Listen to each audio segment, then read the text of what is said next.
Hello YouTube, this is Cat from Set Free and Pass, and today I'm going to go through my Live Twin Evil Twin deck profile for 2023. So as you'll see on the channel moving forward, we'll be having a series called the Waifu Cup, and as part of that I had two deck profiles I used. My first being my Live Twin, and my other one being my Trap Tricks deck, which I'll be putting up on the channel, and hopefully what I'll do is with bits deck profiles as well, that'll also be in the description and the live videos. But we've tried to keep the deck profiles as budget as possible, and I think when you go through you'll see there's probably only one card, which is Forbidden Droplet, which is really of any value at the moment, and the rest of the cards we tried to keep it down as much as possible, with each deck potentially being around about 150 quid at most, with this one being probably the cheapest of the lot, because as we know most of the cards now be reprinted to death, specifically Forbidden Droplet, which is now around about what, 20-25 quid depending on where you look. But yeah, as my normal deck profiles go, I'll be going through the monsters, spell and traps, hand traps, and then the extra deck. But as always, if you like the content, drop us a comment, like the video, subscribe to the channel. We would love to hear more views from you guys. We're looking to do more videos this year, because last year was a bit of a one-off in terms of how everything was going, but we're looking to do more of our budget content, and we're going to do more GOAT content because we've kind of fallen away from the normal meta. So this isn't going to be a meta deck by any stretch of the imagination, but it's just for a bit of fun. Anyway, so let's move on to the video. So as always, we have 3 keys of kill. So keys of kill, obviously one of the 2 main monsters of the deck. Keys of kill starts off most of the chains. You will basically use this to go into any of the Leela cards. And specifically, usually you'll be going into Treat as an extender, but potentially you also go into just the basic Leela as well. And then obviously you got Leela as well. What I'll do is I'll go into a little bit more detail on what I do in terms of the combos later on. But Leela basically will go into a Keys of Kill monster, and then you have Keys of Kill or you have Frost. And typically with Leela, this is going to be hopefully the perfect starter card because you go into Frost, and Frost allows you to draw a card when your opponent does during their time, which is great in terms of getting that hand advantage. Speaking of Frost, we run 2 of them in this deck because it's a pure Live Twin deck. Frost is great because, like I say, is you draw an additional card, but because of the fact if you have a Leela on the field and Frost in your hand, if Leela's effect gets stopped by like a Effect Veiler or a Imperm, for example, you can extend by using Frost.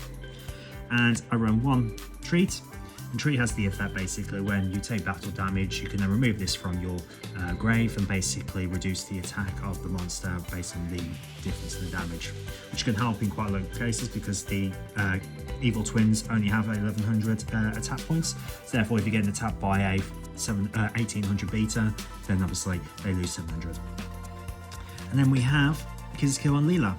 So generally this is used for the effect of Trouble Sunny to remove to do non-targeting disruption basically, but at the same time I have shown in videos from last year that I actually won a game in one of the live duels with this, and I've said that before that this becomes quite a big beta, so therefore it is very good from that perspective, so it can come in useful in a pinch as well.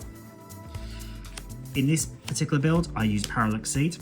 Parallel Exceed is a really good monster because of the fact it allows you to go into more of your Xyz, in particular Baguska. So you use this basically because this deck links summons quite easily with the Keys of Kill and Leela monsters, and then you get this out to get 2 of these and you can go to Baguska. And because of the fact Baguska is also a fiend, you're not locked out by the effect of the Evil Twins by going into them as well. So that also helps fantastically from that perspective. So yeah, go into that. And then Chaos Nemesis, because this deck basically has Leela and also Trouble Sunny, which does a lot of easy destruction effects, Chaos Nemesis becomes quite live very easily. It's essentially by the name of Chaos Monster, so a light and dark, and then basically what you can do then is you can then start banishing cards from the field and from graveyards. So basically you target 1 card on your opponent's field that they control and then banish it, and you banish 2 cards from their graveyard as well. So especially in the kind of fun games that we play, this can be quite impactful, but obviously in the current meta it might not be so much the case, which is why one of these it's always surprising because I used this at a regional in 2021 and it did reasonably well. I went with a 5-2 record and just missed out on the top cut, But whereas this year, if you went with this there, you would struggle quite heavily, but it's still a good card, still a good deck to have. And then Artifact Scythe, because this deck can run it. I've shown combo videos of how that works in the past. But yeah, that is the monsters of the deck. I'm going to go into the spell and the traps. So the spell and traps are starting off with the live twin ones. You've got the sugar password. So as I call this, the rotor of the rotor. This allows you to search out any live twin, evil twin, trap or spell card from your deck. So primarily you'll use it to get out Sunny Snitch or Home, or if depending on how you build it, you've got like Challenge, and there's another one which I can't remember for the life of me. It is Presence. So you can get those kind of trap cards if you run those in this deck. So basically, when you're looking at this card, it allows you to search out what you need to search out. You can also then search out an evil twin monster if you want, which is your Yugioh and Leela evil twin monster, which can also help if you are looking to go into beat your opponents if they're on very low, just in that kind of bracket to then do damage. The Sunny Snitch is the rotor of the deck. So Sunny Snitch has two effects. One, it allows you to search out a live twin monster. As long as it's an evil twin on the field, which is your Yugioh, Leela or Trouble Sunny, every time your opponent summons a monster, you gain 200 and they lose 200. So it's a great burn effect from that perspective as well. So if you're getting your opponent down into the region of, I think in one of the duels that we play with this, I get a bit down to 200 life points, can't summon the monster. He has to deal with this before he can do anything else, which is fantastic from that perspective because it does this can win you games on its own, depending on how long combos are. And then we also run Home. So Home is another great extended card. Specifically in the combo for Dada, for example, but also great in terms of if your opening hand gets disrupted. So if you summon Leela and they imperm, for example, you can then use Home to then special summon a Yugioh monster to then start your plays. In the same way you can do it to extend as well. So for example, if you then go into Leela into Yugioh, then you go into Dagda, you bring out Dada, we can then play this to then bring out a Leela or a Yugioh to then go into that, to obviously use Dagda, then obviously start your play from that perspective. But it's just a great starter from that perspective anyway. And as I said, there is one card in this deck which wouldn't be considered fully budget, but this has come down significantly in cost. It's Forbidden Droplet. Forbidden Droplet is great in this deck because if you were to summon your Leela monster or Yugioh, so if you summon Leela, they then go imperm, you can then use Forbidden Droplet to send Leela off the field, to then bring out, you would then still get the effect of Leela, to get Yugioh. And because Yugioh is the only monster on the field, you can then get Leela, so you get around those kind of issues quite easily. So it's a great card in terms of from this deck because it doesn't see the disadvantages of it, because you can use the card on the field because it relies on it being the only one to get its effect, so you get around effects like that. I also use Monster Reborn in this deck because of the fact that it's just great to have that. If you are in a bind and you need to get one of your Yugioh Leela monsters out, you can do this quite easily. So for example, if they clear your fields and in your turn, you can then bring back a evil twin Yugioh from your graveyard to bring out Leela, and obviously you can continue your plays from there. Also use Harpy's Feather Duster because if I do go up against a deck with floodgates, essentially it can be game over pretty easily because of the fact that there's not really a huge amount you can do. So, and there is also when they have abilities to stop you summoning and so on, it's also can be a big issue. I also continue to use Pot of Avarice. Pot of Avarice being a fantastic card in this deck because you do run out of cards very quickly. So with your extenders, your link monsters go to the grave and so on, use Pot of Avarice to get them back into your extra deck or your main deck, and then draw 2 cards, which can be fantastic. Obviously, this particular version probably isn't budget, but I mean, you get rares and commons of this. I also use Raigeki, using this one because of the fact I was trying to remove any of the more expensive cards from this deck profile, but Raigeki is great in terms of just from having just basic destruction of your opponent's field, which is always great. Cool but the grave because the fact hand traps do damage this deck quite badly, especially in the Nibiru, but this allows you to get around that hopefully as well. And then for the only trap that's not a hand trap is Evil Twin Challenge. So Evil Twin Challenge has the effect basically that allows you to target one Yugioh or Leela monster in your graveyard and special summon it, and then basically you can then link summon straight away after that. So it allows you to get out your Yugioh and Leela monsters, which then bring out their effects, which also allows you to then link summon them as well, which it can start off your plays quite easily in your opponent's turn, which is fantastic from that perspective. So that is all the spell and the trap cards for the deck. Then I'm going to go into the hand traps.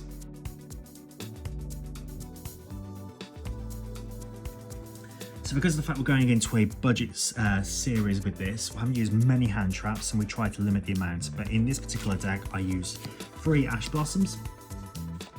Sadly not all the same art, but Ash Blossom is Ash Blossom.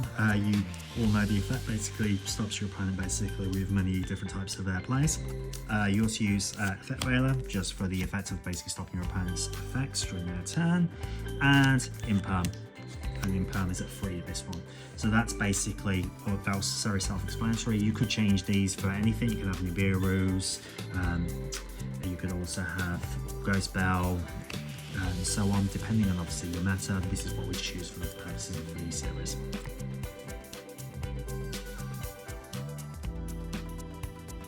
Now going into the extra deck. So the extra deck, as I always say, the most important of the link monsters, Kill. Kill is usually the first monster you'll bring out and use more of these than any of us other than Trouble Sunny, because of the fact that this will usually be your main starter. So depending on if you're going first or second, if you're going first, you'll usually go into this first because of the fact that you'll go, one, you'll start yourself to get your draw during your turn, but also you'll usually bring this out from your extra deck because you want to bring out Leela, because Leela has the destruction effect.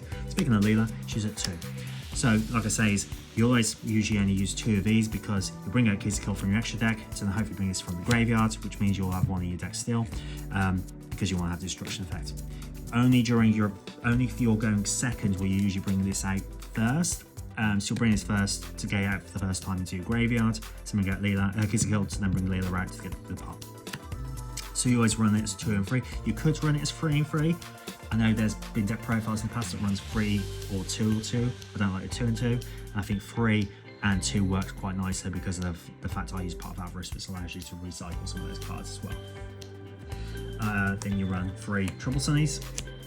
Trouble Sunnies is a fantastic card because of the fact that, one, it's not only a 3300 beta, which is great in this deck, it also has the effect that basically you can tag this out at any time, even during the battle phase, to then basically bring out Leela and Kill.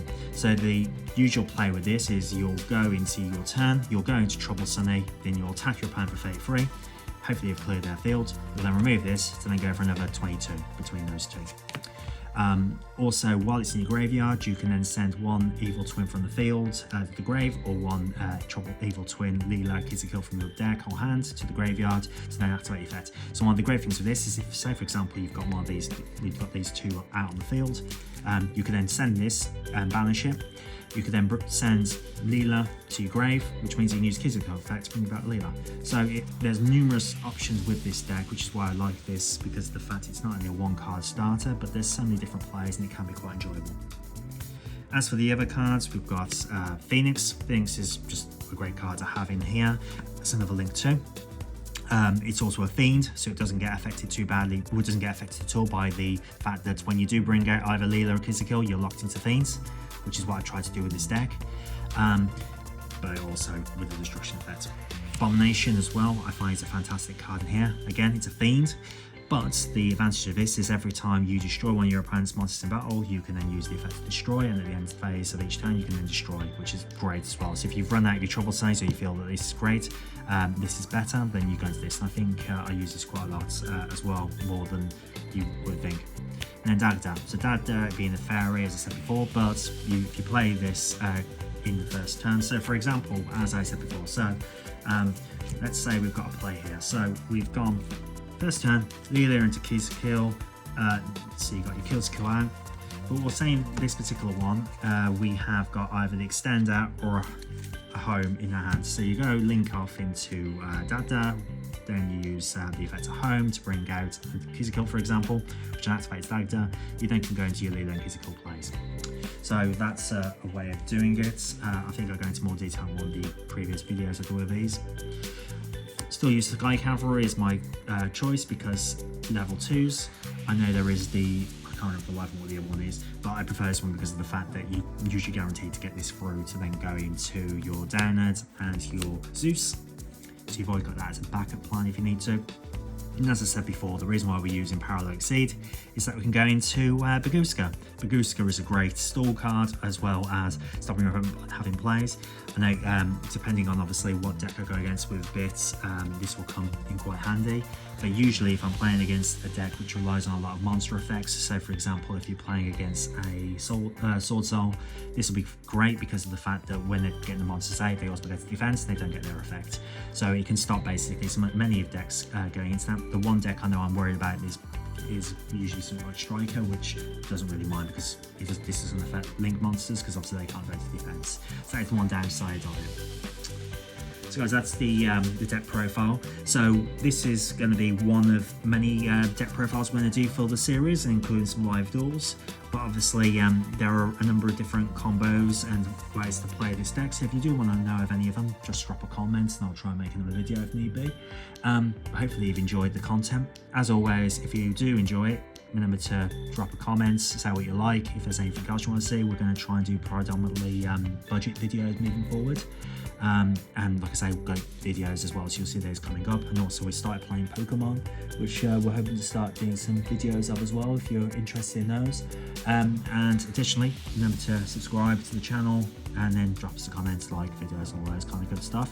But yeah, this has been Kat from Set Free and Pass, and I hope you enjoy the video and catch you later. See ya, bye.